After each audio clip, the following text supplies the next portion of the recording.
Salut, ici Yann Patrick Conan, consultant en stratégie d'entreprise et intelligence économique, et je suis très heureux de vous retrouver pour cette deuxième session de l'atelier croissance et compétitivité.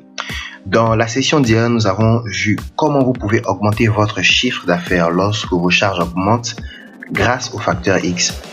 Nous avons aussi vu quels sont les 4 avantages de la compétitivité qui vous permettent d'exploiter le facteur X et nous avons présenté les 6 principes de croissance en affaires. Aujourd'hui, je vais vous expliquer le lien qui vous lie à vos concurrents et comment il vous empêche de dépasser un certain niveau de revenus. Et je vais vous dévoiler les 8 attitudes de compétitivité que vous devez développer dans votre entreprise pour vous défaire de ce lien. Avoir les prix les plus bas a été pendant très longtemps le critère majeur pour savoir si une entreprise est compétitive ou non. En fait, on considère que si l'entreprise est capable de vendre à un prix si bas et continuer de fonctionner, ça veut dire que techniquement, elle fait des profits. C'est en partie vrai et certains secteurs d'activité ont poussé la guerre des prix à de tels niveaux que la question du prix est devenue le seul facteur de compétitivité significatif dans ces secteurs. Or, pour avoir des prix aussi bas, il faut compresser non seulement les charges, mais aussi les marges bénéficiaires à de tels niveaux que seuls des volumes immenses permettent de générer suffisamment de profit. Mais ce n'est sûrement pas ce que vous voulez pour votre entreprise. Vous ne voulez pas avoir à choisir entre baisser les prix ou vous résigner à avoir moins de clients ou à vendre moins. Vous en avez certainement marre de voir que les clients achètent chez vos concurrents alors que vous savez que vous avez un meilleur produit. Et surtout, vous voulez occuper cette position d'entreprise de référence dans votre secteur et être un acteur incontournable. Et surtout, vous voulez occuper cette position d'entreprise de référence dans votre secteur, être un acteur incontournable et multiplier non seulement votre chiffre d'affaires, mais aussi vos bénéfices et que cette croissance des chiffres d'affaires et des bénéfices dure pendant plusieurs années. Mais voilà, pour y arriver, vous devez réussir à vous défaire du lien qui vous relie à l'ensemble de vos concurrents. Une fois que ça se sera fait, ou plutôt une fois que ce sera défait, vous pourrez trouver les clients rapidement et facilement, comme si vous étiez le seul acteur sur votre marché. Vous pourrez fixer les prix que vous désirez pour vos produits ou vos services, comme si vous n'aviez pas de guerre de prix en cours, et vous pourrez faire des profits comme si vous n'aviez pas de concurrents. Et c'est ce que je veux vous montrer dans cet atelier croissance et compétitivité, comment vous placer au-dessus de la concurrence pour augmenter progressivement vos profits.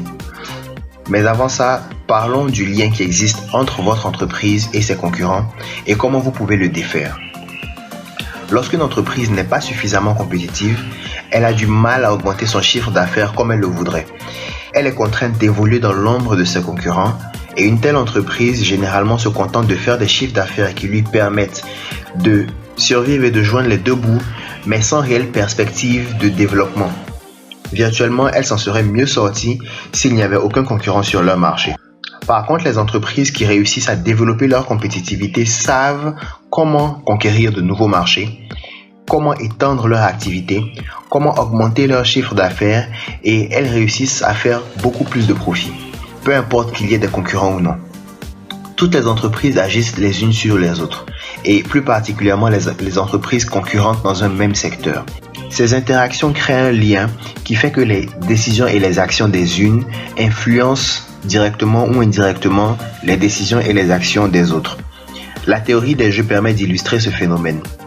La théorie des jeux, en fait, s'intéresse à toutes les situations où plusieurs personnes peuvent être dans une situation de coopération ou d'affrontement. C'est généralement le cas sur un marché où les entreprises concurrentes ont la possibilité de travailler ensemble, de coopérer pour couvrir le marché, ou alors de s'affronter pour gagner de plus grosses parts de marché. Imaginons un marché où il n'y a que 2 entreprises concurrentes, A et B, qui poursuivent le même but, faire le maximum de chiffre d'affaires possible. La situation est la suivante. Chacune de ces 2 entreprises a la possibilité d'augmenter ses prix ou de les diminuer. Si les 2 entreprises A et B augmentent leurs prix, elles peuvent augmenter leur chiffre d'affaires annuel ainsi que leurs bénéfices et chacune en retire un bénéfice de 150 millions par année. Si l'une baisse ses prix et que l'autre les augmente, celle qui aura baissé ses prix aura fait plus de ventes parce qu'elle sera moins chère sur son marché et elle empoche 250 millions, tandis que l'autre fait simplement faillite. Elle n'empoche rien du tout, elle ne fait aucun profit. Mais si les deux se font une guerre de prix et décident de baisser leur prix, elles ne réussissent qu'à gagner 50 millions chacune. La situation idéale serait que les 2 entreprises augmentent leur prix pour empocher un maximum possible. Mais voilà, elles ne tiennent pas leur conseil d'administration ensemble. Elles ne s'informent pas mutuellement de ce qu'elles décident de faire, de leur stratégie. Cette situation s'appelle le dilemme du prisonnier.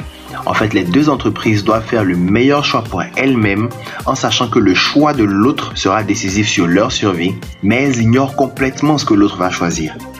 Et voici ce qui se passe généralement. Chaque entreprise aura tendance à réfléchir ainsi.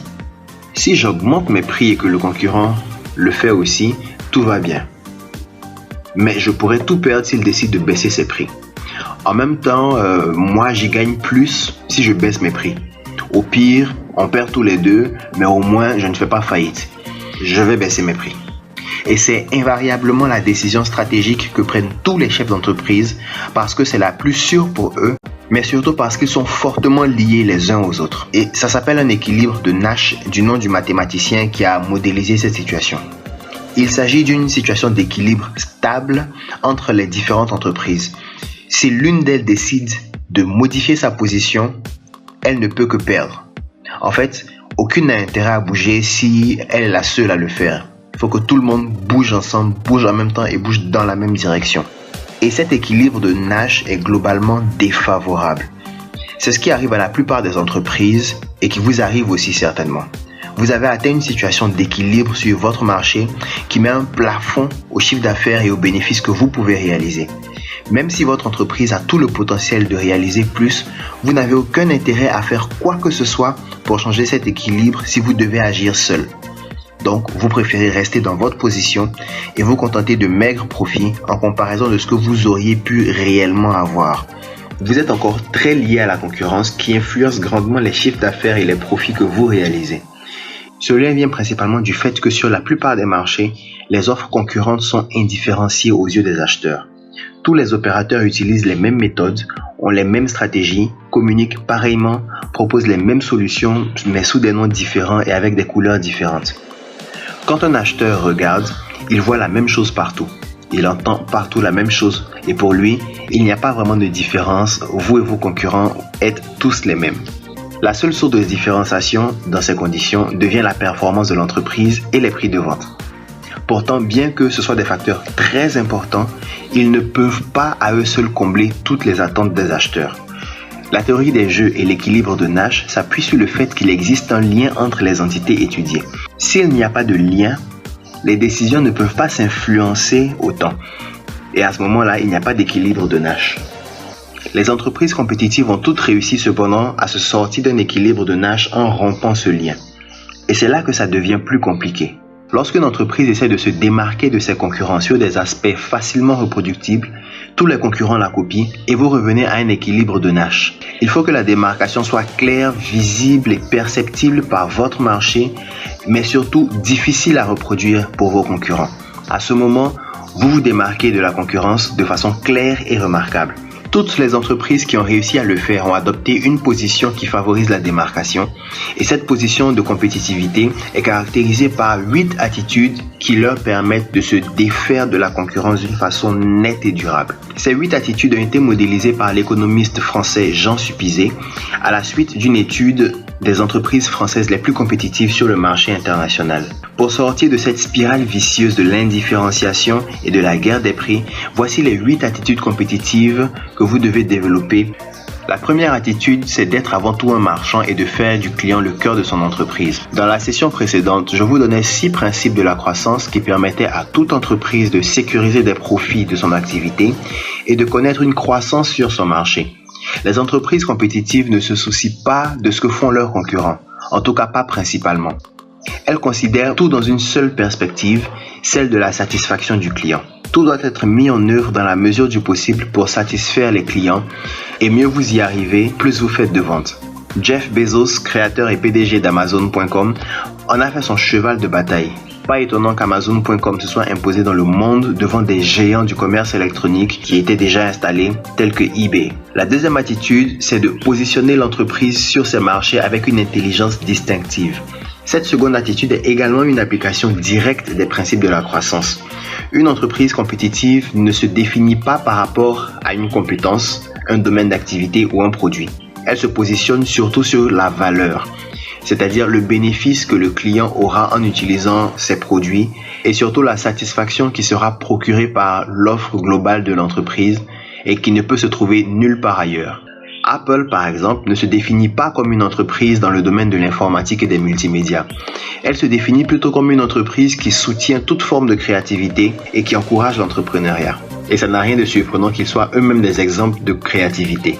La plupart des utilisateurs de la marque estiment qu'ils se sentent plus créatifs et uniques lorsqu'ils utilisent des produits Apple. La troisième attitude est de décider des objectifs stratégiques et d'établir une feuille de route à 3 ans. De façon générale, l'être humain accepte assez mal l'incertitude. Et en particulier, l'incertitude est un très grand ennemi du chef d'entreprise. Pour réduire cette incertitude, les dirigeants définissent des objectifs à atteindre. En règle générale, il est préférable de définir des objectifs et de planifier sa stratégie sur 3 ans pour plus de cohérence dans le développement de l'entreprise et de meilleurs résultats à moyen et long terme. Une autre attitude à avoir, c'est de savoir organiser votre entreprise afin de déployer les objectifs stratégiques. La quatrième attitude de compétitivité serait d'organiser l'entreprise de sorte à déployer les objectifs stratégiques.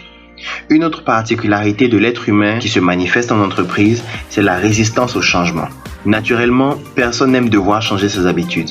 Et très peu de personnes acceptent de le faire même quand il y a beaucoup à y gagner. Plutôt que de choisir de petits objectifs qui ne vont pas bouleverser l'organisation interne, les dirigeants des entreprises compétitives optent plutôt pour des objectifs plus importants, quitte à modifier leur organisation afin de se conformer à la stratégie mise en place.